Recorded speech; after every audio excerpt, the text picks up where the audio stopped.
With the festive season in full swing, Dolapo Beckley joins a throng of shoppers haggling at a market in Lagos. Here, as with everywhere else in the country, the prices of some goods have doubled in the last year. 19 months into President Buhari's term, public support is crumbling as the people blame Buhari for Nigeria's first recession in 25 years. That's not the change we voted for. We wanted things to improve, and it has not improved. Electricity, no water. Imagine now, people, common pure water, sachet pure, they have strike. They want to increase the price of pure water. So that's not easy. Nigeria relies on oil revenues which account for 2/3 of state revenue, but the global oil glut has eaten massively into this cash stream. Buhari has said his government is working to diversify the economy by boosting manufacturing and farming, but with UN estimates showing that 70% of the 180 million inhabitants live on $1 a day, anger at the state of the economy is tangible. Everything has just skyrocketed, increased massively. People are dying now, like things before now, like this Xmas period, like commodities, bag of rice, oil, all this stuff. We get them like if you're going for the best for 9,000-10,000. Then now it's 20-something thousand. Some bags of rice are 19,000-20,000. So it's just too expensive for the masses. Despite a 40% devaluation of the naira currency, a shortage of dollars still persists. In Nigeria's import-driven economy, this has pushed up the cost of everything from rice to spare machine parts. Some Nigerians are even contemplating joining the thousands who leave the country each year to seek a better life in the United States or Europe. Before I used to believe I could stay in this country and make it, but I feel like traveling abroad. I want to travel abroad. I don't know if there's any messiah anywhere. If it's going to get better, there's no hope anymore. We don't believe anymore. Even the Buhari government's successes against the Islamic militants of Boko Haram have come at a cost. Its advances have revealed mass hunger in liberated areas, which the UN say could see 75,000 children starve to death in the coming months. Leslie Murungu, CCTV. Nigeria, as you probably are aware, presenting their budget for 2017 to legislators earlier today. It's a pretty big spending plan, about 7.28 trillion naira, roughly $24 billion worth of money being spent here. Let's see exactly where this money is going. Deji Badmus is joining me once again from Lagos with more data on this story. Deji, the federal government struggled to fund this year's budget, and that was huge at about 6 trillion naira, roughly $19 billion. So why did it opt to spend even more in next year's budget when it can't even properly fund this one?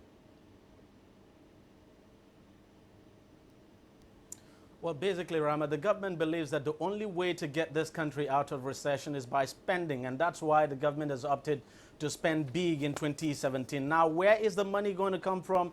Well, the bulk of the money, of course, will be coming from oil and non-oil sectors. From half of the money, as a matter of fact, half of what the government expects to come in terms of revenue will be coming from oil, and then you have another half going to the non-oil sector now. But about 20 or thereabout percent of the projected budget revenue now will be coming from borrowing, because you have a deficit of around 2.2 trillion naira. And so the government says that money will be coming. That deficit now, it will plug it through borrowing from external sources and domestically, Rama.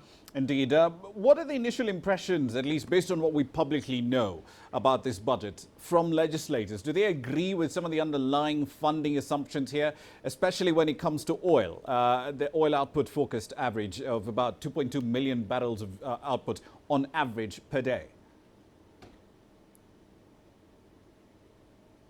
Well, generally, people, lawmakers are actually pretty confident that, the budget benchmarks generally are realistic. But of course, it's a huge concern among not just lawmakers, but everyone in Nigeria. I'm talking about the projected oil production level now of 2.2 million barrels per day. In 2016, the projection was just around 2.23 million barrels per day. But unfortunately, the crisis in the Niger Delta region did not allow the government to achieve that target. At some point, the production level went down to as low as 700,000 barrels. So the government will be hoping that the current talks with the Niger Delta holds, and Niger Delta militants now holds, and that there's peace in that region, and that the guys over there stop the bombing of oil facilities. If that can be stopped, then there's every possibility that Nigeria will be able to do 2.2 million barrels.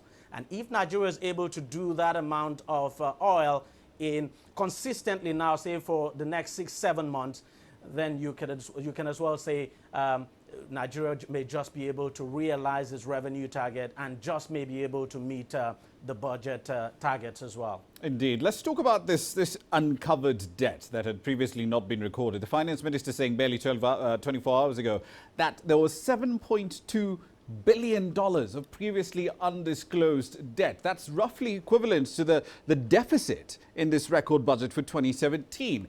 Where was this debt accumulated and why on earth was it off the books? As a matter of fact, it's a big surprise to everybody. And as a matter of fact, the government says it made the discovery after auditing the various accounts of the government, auditing the various departments of government, and that it discovered that the bulk of these debts are actually money owed to contractors, oil marketers, and what have you.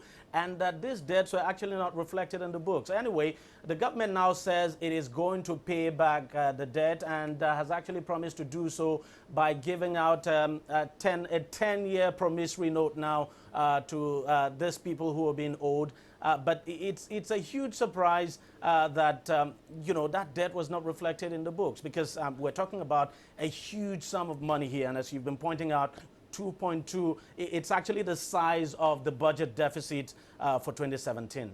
Indeed. We'll leave it there for the time being. Thank you for that. That's Teji Badmus live in Lagos. He's been monitoring the budget speech in Nigeria. He'll update us, of course, on how that budget is going to be received by legislators and their thoughts on it in the next couple of hours.